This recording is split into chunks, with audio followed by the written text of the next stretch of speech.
What goes through your thoughts and through your mind when you see another mom trying to control her child who is just plain defiant?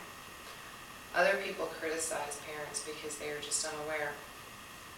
Imagine what goes through the child's thoughts and minds about his actions and how he behaves. Maybe you're a parent yourself who has ADHD. Children with social disabilities and ADHD have a harder time trying to register and respond to their caregivers. It is most frustrating when they cannot control the child, if not to all parents and caregivers. I chose to speak about children's disabilities and ADHD because not many people are aware of them. I myself am a parent who have a child with ADHD. I am one of those moms that get those many looks at the grocery store, at school, going out to eat, wherever it may be. Let me explain to you what attention deficit hyperactivity disorder is. There are many different symptoms and behaviors of ADHD and can vary very much. But because this is personal, I'm explaining to you what's going on with me. The 2010 book written by Keith and Kathy Bradbury states how having a short attention span, impulsivity, and overactive behavior are the main symptoms of ADHD. The short attention span shows that a child cannot work on one task at mind for very long. Impulsivity can be very dangerous with children with ADHD. They can run out in front of cars, leave with strangers, talk to strangers, possibly get hurt,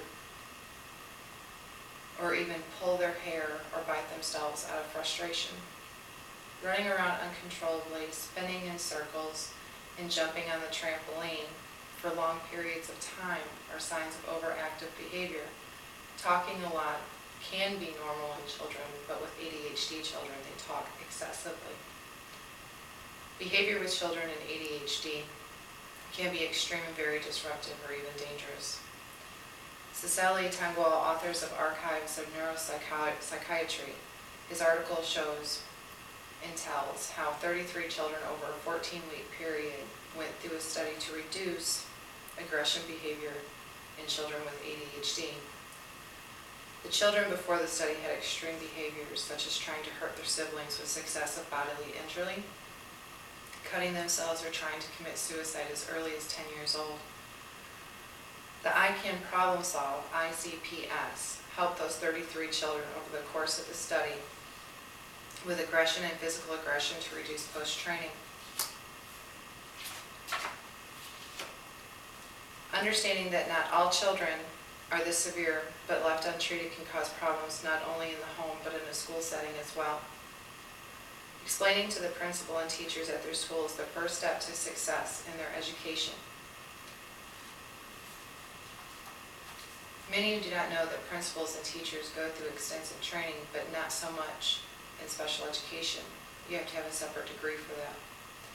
According to DePaul, 3 to 7% of children with ADHD are boys in school. The best treatment for a child with ADHD is stimulant medications and behavioral counseling, which consists of 3 times a week in the house or at the facility up to 7 days a week.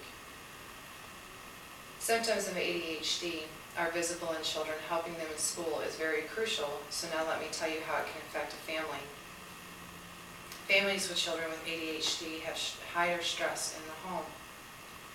Hannes Webb told Live Science, due to cuts in the schools, parents are desperately trying to get the resources that are not there. Trying to find your child help is very frustrating when you're turned away and getting those looks like you're the one that's crazy.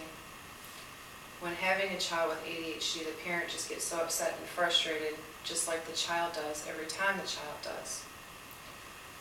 The stress of parents' everyday life can cause their own seclusion, loss of current friends, not making friends, and not being able to go places because of the fear of the child and their behavior. It can cause divorce and loss of parental rights because the parents get so frustrated with one another because they just can't feasibly find answers. Even a child can be resented by parents, which in return can cause abuse which no matter the circumstances, that child is a victim. Now, understanding more about ADHD, hopefully less parents will get those questioning looks and more understanding. With the symptoms, educational factors, family stress, I leave you with more understanding to ADHD. I hope you learned how crucial it is to both children and their families. Maybe next time you're standing in line at the grocery store and you see a child acting out, maybe you'll have more understanding and more comfort for that parent.